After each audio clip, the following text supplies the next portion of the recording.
Hey folks, Engineer 775 here, wanting to show you on a rainy day, I chose this day on purpose, how to make hot water using a thermosiphoning process. A coil that I've made and bent this with ice. You can do it with sand. There's a video I've done on this project.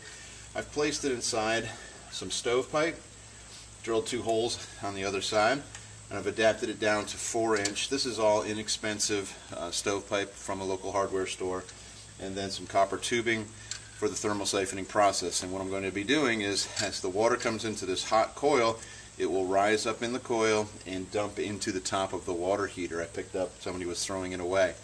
So I have the ability to heat that 40-gallon water heater with some sticks that people were throwing away. So this is a do-it-yourself hot water on-demand heater that could supply you plenty of water, hot water that is, in a grid down situation. So let's get her started. It's raining, it's starting to pick up a little bit, but I want to show you what you can do with some scraps, things that have been scavenged and things thrown away, but really focusing on what the little StoveTech stove can do for you. Okay, we've got the fire going pretty good here in our stove, and I just want to show you what kind of temperatures we're getting. There's 540 degrees. That's where the coil is sitting, right in there. I think 556, 565. 565 was the max temperature I think I'm getting right now. And I removed some of the stack. I had too much stack on there. I was getting too much airflow, and I wasn't getting the heat. I do have a diffuser plate, little cap sitting on here right above the coil to keep the heat down in this chamber, so I get a good heat exchange. Again, the cold water is coming from the bottom. Let me show you that. And it's a standard water heater, so I just cold water from the drain, and I just teed off, put a shut off and a check valve, and then the cold water goes and it hits the bottom of the coil, and then it rises up in here.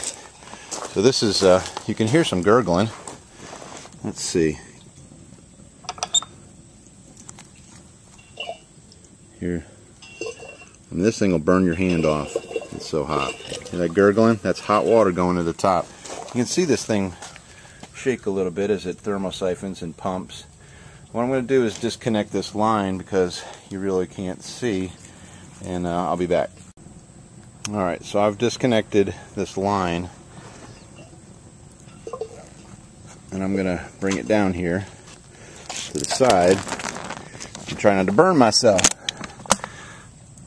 So, alright, I've pulled this thing down, and you can see this thing spitting water, okay? I don't know if you see the steam coming off, but this is being done without electricity, folks. This is just through the heat. I'm going to put some hot water in this bottle. Yeah, it's not a fast process, but there's no electricity, there's no pump. In this water, you see the steam rolling off it. It's going to melt this plastic bottle. Oh yeah. So, and that's very, very hot. So you can see my on-demand, see it steaming. This is just a natural process. And this, I don't know if you can see the steam coming off it, but that is hot. Now water was about 180 degrees. So, yeah, this can be a little dangerous, but you need hot water for your dishes or for laundry. And this thing is just pumping away.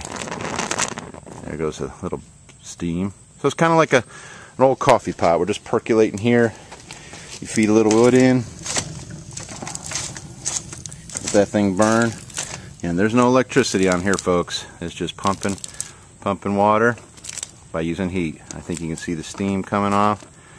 So it would take a little while, but half hour, and it's all up to how good a fire stoker you are, but I can heat that water heater up in about 30 minutes.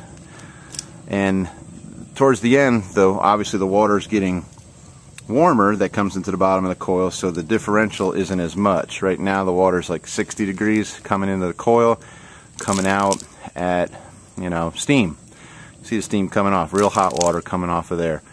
So that's it. That's the do-it-yourself Stove Tech Fire and Ice on-demand water heater. Is that a long enough title? Okay, I think that's it. So we're just pumping water. So as long as you have a container of water and you hook up a thermal siphon to a heat source, you would have hot water. And it's an often overlooked prep for those preparing. Some people spend a lot of money doing solar hot water heaters on demand. You got propane. You know me, I love the wood and water, and you can do just about anything you need.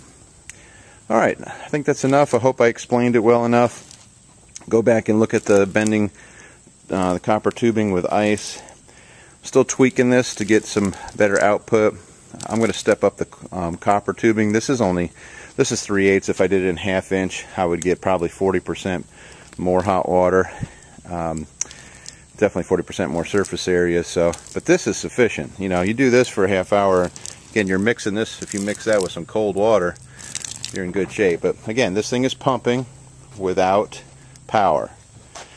I think I've covered it. Okay, let's stoke this fire, and again, now it's no sense wasting it. So I'm going to hook it back to the water heater, but just hope you understand that that water would be going into the top of the water heater.